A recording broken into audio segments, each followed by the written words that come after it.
how are these parties conducting their primaries so far. Let's have a conversation here in studio. Joining me right now is Gabriel Muthuma. He is a political analyst. Thank you very much for joining us. Thanks, Betty, for having me. All right, and we have Mule Musau from ILOG. Thank you very much for joining us. Thank you very much. All right, so I'll start with you, Mule. What is your assessment of the whole process so far? Going by what has been happening, we always talk about massive irregularities in almost every story that we highlight here in regards to the party primaries. From your position as an election observer, what is your assessment? Well, so far, I think the party primaries are living up to their billing in terms of we were not expecting a lot of preparations to have been made in terms of those party primaries. You've seen the disputes which are arising from these political parties. The ODM is already on the ground. Wiper has been doing, although they have been doing something a little bit different, but we are still seeing a lot of disputes emerging. A lot of lack of preparedness by the political parties, lack of enough resources to be able to undertake the primaries again. So, and then, of course, the incidences of violence, which we are also expecting, that these, especially in the strongholds of the political parties, you would expect the disputes to be very fierce. You would expect, therefore, the competition to be much more animated. And we also expected the security to be able to provide enough cover for such eventualities. So far, our assessment is that we are still having a shambolic party nomination process. The one party, the main party, which is the LDM, which has been currently doing nominations. We've seen things all over from Busia to Mombasa. They are closing stations. They are deferring some of those nomination exercises to a further date because things are not much organized. And we are also seeing Jubilee, which even before they start their own, we're also seeing a lot of violence. People are disappearing. So it's not been a very... That is yet to be confirmed, if indeed. Well, there are very many questions around the there are very many questions. There are still very many questions about how the parties, how prepared the parties were, how also the oversights, because there's also oversight part. We have the IBC, who are the oversights. We also have the registrar, office of the registrar of political parties. We have seen incidents, for instance, where we are being told that our observers say that they are not using the party list to be able to determine who is supposed to be voting. They are using an IBC list. Which is an IBC list? IBC's list is only supposed to determine who is eligible to participate in the process, not the people who belong to that particular party. Yes. All right, Gabriel, is it a matter of parties living up to the billing, like he said, of shambolic primaries, like Mule has described them, or is it just that some of the issues, little issues here and there that we expected? No, Betty, number one, I think let's not hit ourselves as much, even though we know 20-something years into the reintroduction of multipartyism, I should have expected, or Kenyans should have expected, and the world at large should have expected us to, at the very least, get to a point where we can say we've conducted free, transparent primaries. That has not been the case. Number one, because primarily the people mandated to ensure that these nominations are actually transparent are the very same people who do not want them to be free. So really, if you look at it, it's the egg and the chicken kind of scenario, all right? What do I do to the people who have been my very good friends, to the people who've supported my party, to the people who have been flinging some cash to me? Yes, I want to be heard by the masses claiming that my party is so transparent, my party can offer fairness. But at the end of the day, I have a close clique within me that I do not want to subject them to such an exercise. So really, when you look at the grand scheme of things, you start asking, will we ever have parties that can conduct free and fair nominations? I like where Governor Mutua is heading with his party. He has said, and he's made it very clear to the people, to the aspirants who have paid. He said, as much as you are stakeholders in my party, what I want you to know is this, that going to the polls to conduct some, what you would call some nomination will be our last resort. We are going to use polls and we are going to negotiate. even though we should not call it democracy, we are going to negotiate for that particular leadership. Democracy is never negotiated. So really you come back to the parties that after raking in so much money from aspirants, yet you cannot even give a mode of the mannerism that will be used in selecting, like what my good friend has said, in selecting the instruments that are going to be used by the voter to come and cast the vote. You have no idea whether you're going to use the IEBC or the party register. For starters, you have said that you have not come up with what we call a party list. Yet you want to go to IEBC, which you have been castigating as being filled with what you'd call ghost or absentee voter, whatever, dead voters. All of a sudden you're telling me when you're conducting your primaries, the IEBC has all of a sudden given you a leeway that it is a good list to be used. So really that gives you some sort of insight that these people, number one, the register that they were not trusting, they want to use it in their stronghold. Does that make sense? It does not make sense to any person looking from the outside. So you come back to the element of money. And you start asking yourself, Betty, are these people serious in conducting this exercise, or are they there in the first place to rake in money? And I believe from what you saw, you've been seeing $1 billion plus combined. What has been Jubilee took about 800 million from aspirants. And I've been saying this thing time and time again. When somebody has paid their nomination fee, they are no longer members of the party. They are stakeholders in that exercise. So they demand you to keep to the word that you said. Failure to which, you know, they actually may be bound to move, you know, wherever they want to go. And that's why I've always had a problem with people being bad to party hope. All right, and it's good that you brought up the issue about this, you know, members being stakeholders in a party. But is there really a party right now that knows who the members are clearly? No, that one I'll tell you off the deck. We saw Jubilee, you know, and let's give them the props. For them to say that they'll conduct their nominations in one day, you know, it's almost like a mini election. If they pull it off, if they successfully pull it off, I'm telling you, they are going to have the bragging rights for the next 5 years. But will they really do that? We're already seeing quite a number of issues coming up. And now, if they tackle the issues that are coming out, you know, like what we are seeing, somebody got kidnapped, and then all of a sudden, just because it's an electioneering year, somebody cannot, quite a number of issues, somebody cannot shoot properly, you know. It's funny. Well, I'd like to hear your comment. Is there really a party that has the bragging rights, like he says, about a party list? I think first let's clear some issues. That we have the Office of the Registrar of Political Parties, which has a list, membership list for all the political parties. Parties are supposed to have, the registrar is supposed to have a copy of, an exact copy of what ODM, what Wiper, what Jubilee has in her files. And that's why one of the questions I was asking is that why would somebody want to refer to the IEBC list rather than the ORPP list, which should be the similar one to the parties, the individual parties list. Bragging rights, I think it's still going to be we are going to be a far cry from having very sober election processes. And one of the problems is that the political parties have not really been preparing their electoral boards to be able to undertake this kind of exercise. You've had, even within ODM, their own members castigating some of the returning officers, some of their polling officials. Even the NEB. Yes, yes. So these are the issues which people are having, that they first, you know, coming up in the election, we talk about the IEBC, for instance, as the national arbiter of the national elections. But within political parties, as he says, in terms of democratic practice, you expect the parties to have evolved over time. We had very shambolic party elections in 2013. We expected this, and I support this view that you know, the political parties are raking in millions from their members in terms of these nominations.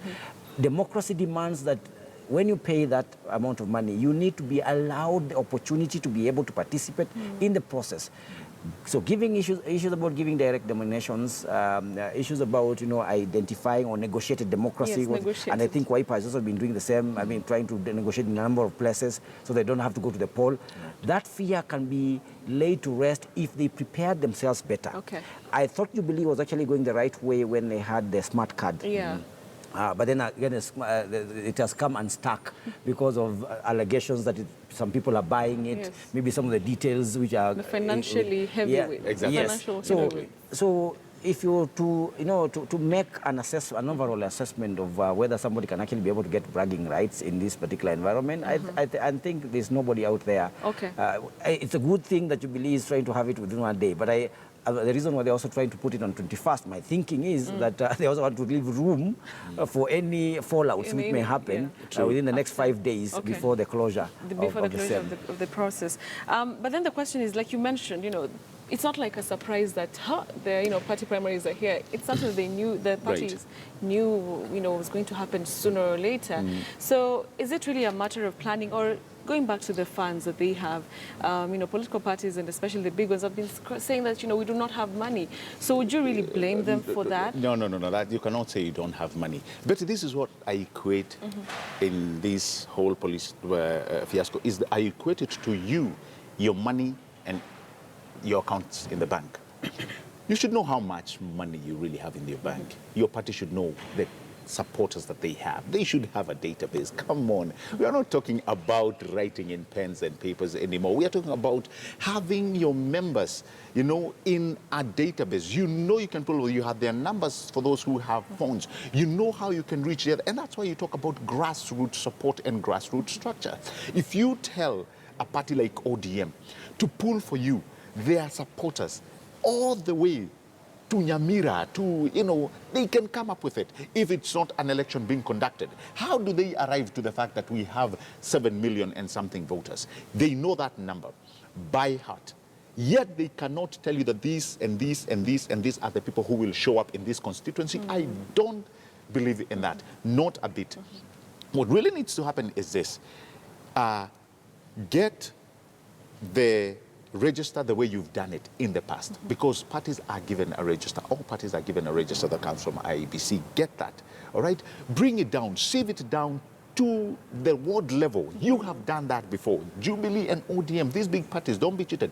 They've done that in the past and they can do again. What everybody is asking is, why now? Why can they do it not? Why can they not do it now? Right. It is because of this simple structure. You want as many aspirants to join your party as possible. That in itself brings you money. All right? And this is why I believe this exercise is not about fairness or transparency. Number one is about parties making in money. And number two is about rewarding the people who you think have been fair and have been close to you and have actually been supporting the party. That's what I think. But allow me to finish this. When it comes a time when people decide this is where we are heading, I think once they've paid, it is the onus is on you to allow them, at the very least, to pick their leaders. I think the parties owe Kenyans that. And that's why I'm saying, should Jubilee, if they are able to conduct their nomination with the least commissioners as possible, they will, and this is what they will, not they have, they will on the bragging rights for the next 5 years. Mula, do you think the same? And then also considering what Gabriel is saying, that they say that to make money or to reward, loyal servants or loyal party members. This is what they did to Ongoro. You bring up Ongoro again. Oh, man, so then do we really need these primaries? Because if one is to make money, and then how about we just have a group of people sitting somewhere and then they choose, for this county, we need this as a government. In America, they do it. Of course, this is, we chose a democracy in this country that is a representative democracy where we're supposed to go to the people to ask them who they want to delegate the responsibility of leadership in the different parts. And through the agency of the political parties, we expect the people not to be able to make their choices over these political parties. I'm in Orange, I'm in Jubilee, I'm in Wiper, and I can be able to make my decisions, and then I should be accorded that opportunity.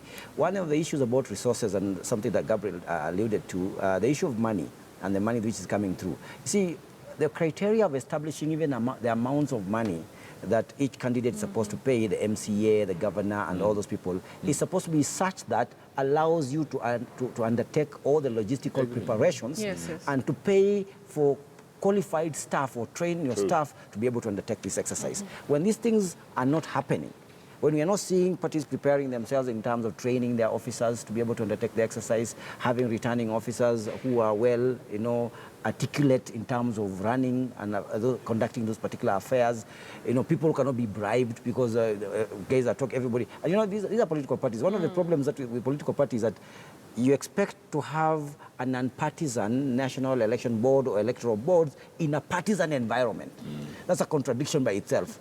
And that's one of the reasons why even some of the pointers around Jubilee requesting IEBC to be the arbiter of their own activities. So there is already a contradiction in sorts, and therefore there is a need for very good preparations by the political parties in order to undertake this exercise. That said, all members, and members include the party supporters.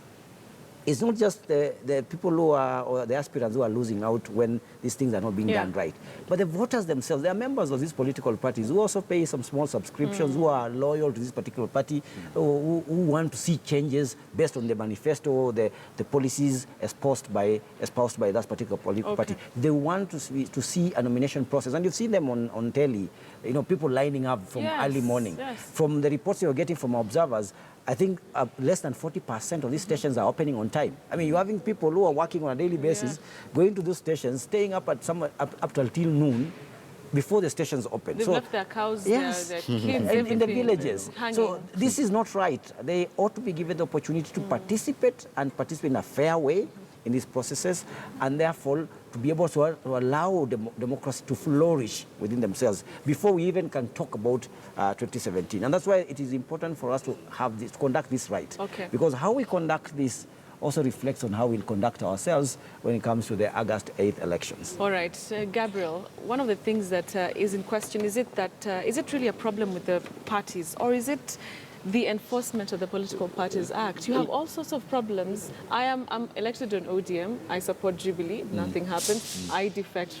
I mean, all manner of defections. You have parties that do not meet the threshold of, is it 2,000 members in half of the counties? So is it really that enforcement that we need? Leadership and ideologies. When you talk about ideologies, you're talking about a conglomerate of people brought together by an ideology. That if we push this ideology and if we have this vision, number one, for not only the party, for the country at large, then we will sell this, and it becomes your key indicator and manifesto for you to actually grow not only your party but also the country in tandem with the people that are joining you. That is what we lack. We can, I mean, and I think Betty, we should have done this a long time ago. I told you we need to register a political party. I see this making a lot of money. See, I can wake up today, go register a political party and start calling in people. And guess what? You will receive so many people. But as much as they are coming to you, you start asking, why am I joining this party? This is the problem we have. We are not asking the why question. It never appears anywhere in matters party and in matters politics. We have this, and I told you last time, we have made it a very good gesture of electing bad leaders, not the best or the better. We have this morbid desire of failing. And that is why you'll just join a party because you feel you can win, not because you believe in what they stand for, all right? Not because you know. Let me bring it to the face. The other day, last week, I think, I watched Ojamong talking, I think it was your broadcast. And I asked myself, why would somebody, an aspirant who's going for a gubernatorial seat, why would he make such a statement? And this is what he said. He said, I don't know whether we are using the list of IEBC or the party, but it's okay. Wow. And he left. I'm like, wait, hang on a minute. An aspirant, I would, before I even pay any fee, I would want to know, what is the process? What are my rights guaranteed within the party? Is fairness coming into play? Is transparency part of this bargain? And if I do not feel as if that will be realized, Betty, I would run the opposite direction as fast as I can. Now, somebody is very comfortable diving into uncertainty, into confusion, and then you really want to blame the people who are coming to cast their vote. They are following you. Yes. So I go back to the leadership of the party. If you are honestly saying that I will go with what the people have decided, like what Uhuru Kenyatta, and I give props to President Uhuru Kenyatta because he has continuously kept saying that. He was told to intervene in the issue of Nairobi. I said, I'll put these guys in the boardroom, let them come up with one person, and then we know who will run for the gubernatorial. He said, no, I will not do such a thing. Let the people decide But who Gabriel, they a few want. days ago, he fronted Peter Kenyan. No, that's not what he said. And as a matter of fact, What did he say? No, I looked at that clip Looked and I kept. or Actually, listened? I looked at it, I listened severally, and I went back to it 3 times. And really, what he said is this: this son of yours, and he was saying this in Kikuyu, this son of yours, all right, elect him. He's called Jamba. He's like your hero, all right. Give him Elect out. him. What does that mean, Gabriel? But he was with Sonko. He toured Central with Sonko. Politics. isn't that? Exactly. And just the other day he said, no, I still don't have a preferred candidate. And if he did, honestly, if he did, I know he would have intervened. All right. So in Nairobi, Well, as much as I thought they would sit and That's a come up with a good contentious candidate, issue about that statement I he know. made. As much as I would have Yeah. agreed by now, they would have come up and actually set up a team. Well, he's actually said, you know what? Go to the people, ask for the votes. Let's leave it to who I think he's the one who knows. But going back, Mule, to the question about enforcement of the Political Parties Act, do you think that would be the silver bullet to some of, not all, some of these issues? Yeah, I think there's a lot of intervention which needs to be done. Yeah. I think there are processes which have been very flawed in this process. I mean, for instance, the instance that we even talked about earlier, about using the wrong list for purposes of conducting the vote. That's already a flaw, and somebody needs to. And that's why I say the Office of the Registrar of Political Parties, which has oversight powers over these political parties, needs to have stepped up and said, that Kandui election where we are using IBC list it cannot stand, or something is done about it. These are some of the disputes that we're going to be seeing in court very soon. So we need to enforce the law and ensure that political parties follow what is prescribed in the law. Intimidation is a problem, is an offense. When you create an environment which does not allow people to be able to participate freely, that becomes an electoral offense. We should be seeing arrests being done, or those people who are inciting others, or who hate speech mongers, being arrested. So I think one of the areas that we have not, apart from we have the area where the issue of parties being prepared to conduct themselves very well in these particular elections, but we also have the enforcers, the oversight authority, where IBC sits, where the ORPP sits, where the DPP in terms of electoral offences sit, and there should be the ones who are moving in to arrest and apprehend any cases of mischief in terms of turning over the law. And one of the other things that I've also said in this show very quickly is that I've always said and stated that electoral processes need to be very predictable. It's only the results which should be unpredictable. What we have seen so far is the opposite.